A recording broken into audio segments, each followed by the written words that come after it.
Today I'm sharing the salad that has become my recent go-to weekday lunch. It's got 30 grams of protein, over 20 grams of fiber. It takes only 5 minutes to throw together during the week, and it is so delicious that I actually look forward to eating it.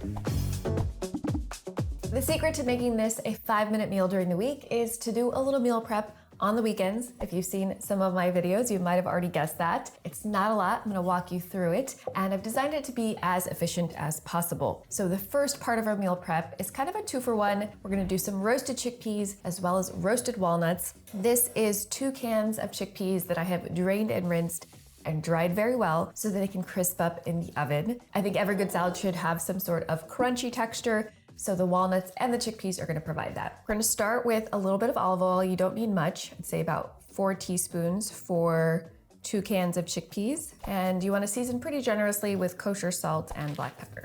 Just get in there with your hands, gently toss. And then just spread these out as best you can on the sheet pan.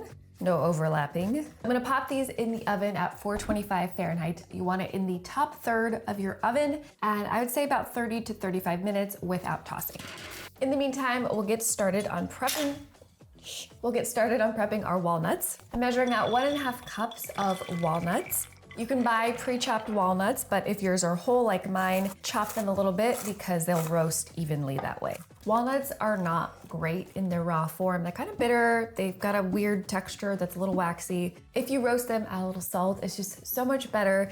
They're actually so good that I will often find Max just like snacking on handfuls of them. For someone who would describe his diet, what would you say, like as a 10-year-old boy? At least a 12-year-old boy. At least a 12-year-old boy. Okay, fine. I feel like you snacking on walnuts is like, I've done my job. I've like achieved some sort of healthy greatness. So same thing with the chickpeas, just olive oil, salt and pepper. It's all you need. It's really just a small amount of oil, just enough so that the salt and pepper stick to it.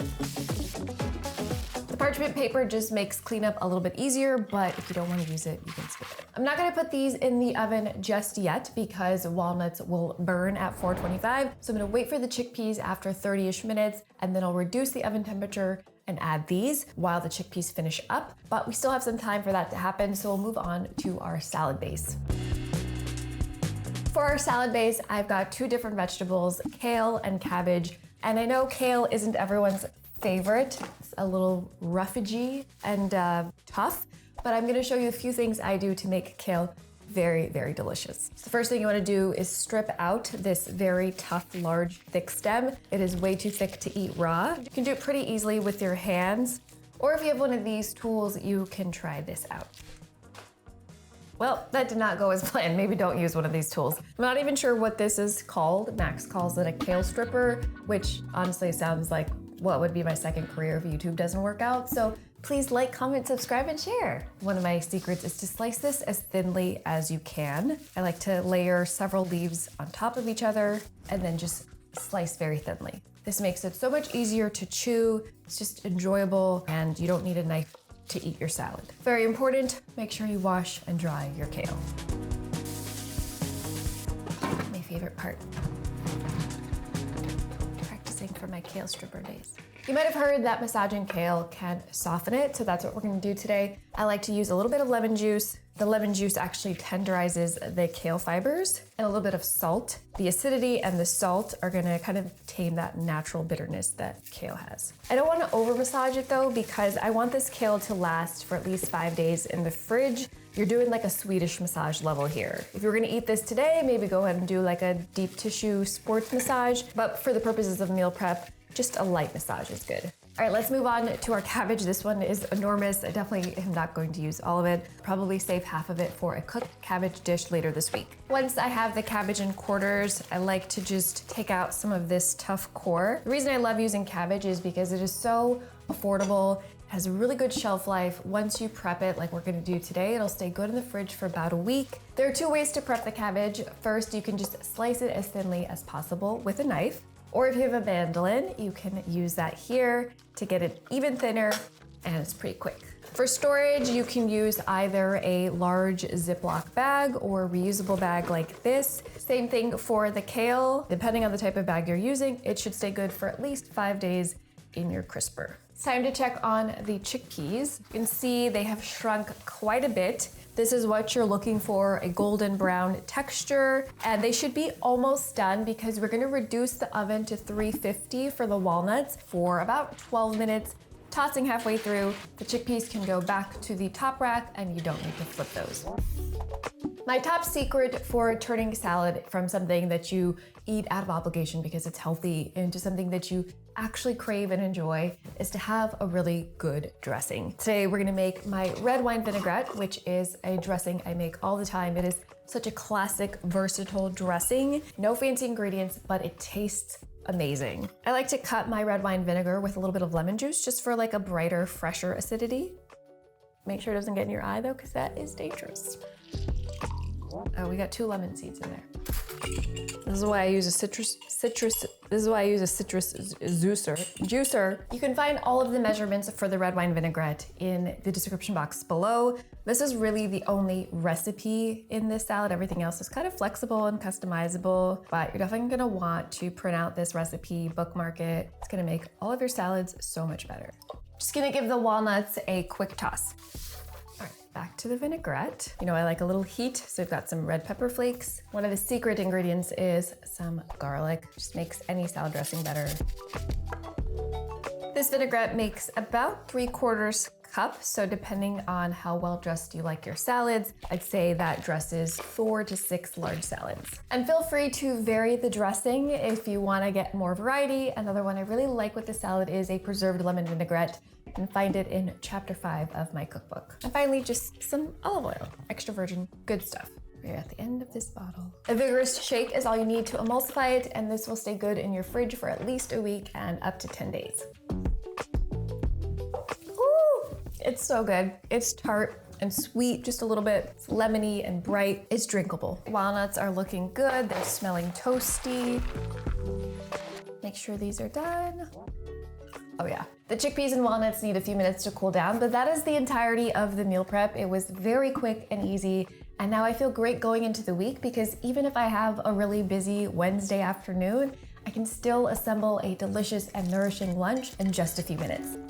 So I'm gonna tidy up and store everything, and then I'll meet you here again to show you how I would assemble the salad during the week with a few more fun ingredients.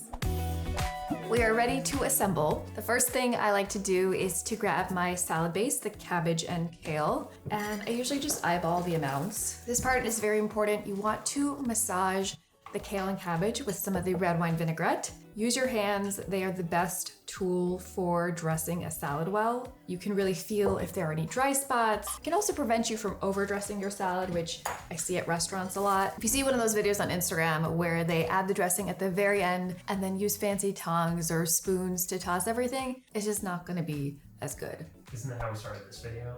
Yes, because we wanted to make it look like a nice Instagram-worthy, YouTube-worthy video. But do what I'm doing here. Do as I say, not as I do. Is that the phrase? Moving on. Gonna add a couple more items from the meal prep. Our chickpeas, which are super crunchy, kind of like a crouton, but more nutrient dense. Some walnuts. Now this has a decent amount of protein, but I want something even more protein dense, and so I usually add tofu to this salad. If I have extra time during my meal prep, I might do some of my pan-fried crispy tofu, which I've showed you in a previous video. I'll link that here, or some of the baked tofu that I'll also link in the description box, but I didn't have time to do that today, so I'm gonna rely on store-bought tofu, and this is my favorite store-bought tofu. It's the Hodo Foods tofu curry nuggets, Thai curry nuggets. Really, really delicious, high in protein, not cheap, so when it does go on sale, I stock. Pro tip for your salads, make everything bite-sized. It just makes it so much easier to chew. We've got the essentials covered. We've got our salad base, we've got some protein. Now it's time for the mix-ins, which is where you can get creative. I like to add whatever fresh, crunchy vegetable I have in my crisper. Today I have carrots and a red bell pepper, but sometimes I'll do fennel or raw beets. You can also do this as part of your meal prep. Bell peppers will stay good in the fridge in a container for about 3 days. Carrots, same thing, but it takes like a couple minutes, so I don't mind doing it live.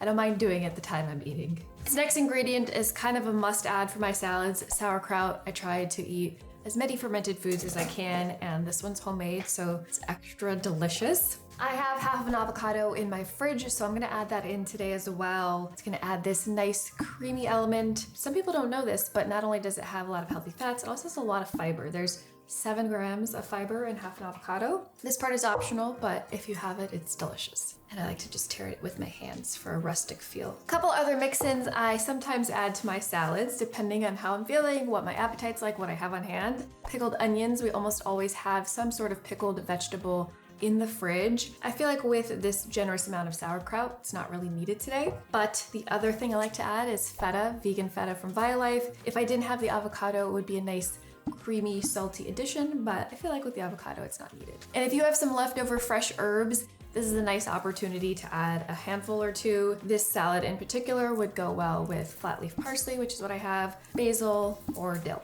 If I'm making a salad for a dinner party or if I'm filming something, I'm gonna use these fancy salad spoons to toss everything. But if it's just me on a weekday, I'm gonna use the tongs.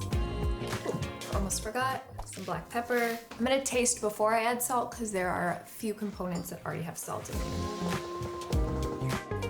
It's bright and crunchy and so delicious. You can find the red wine vinaigrette linked in the description box below, and all of the salad ingredients are there as well. Thanks so much for watching. I'll see you in the next video. Bye!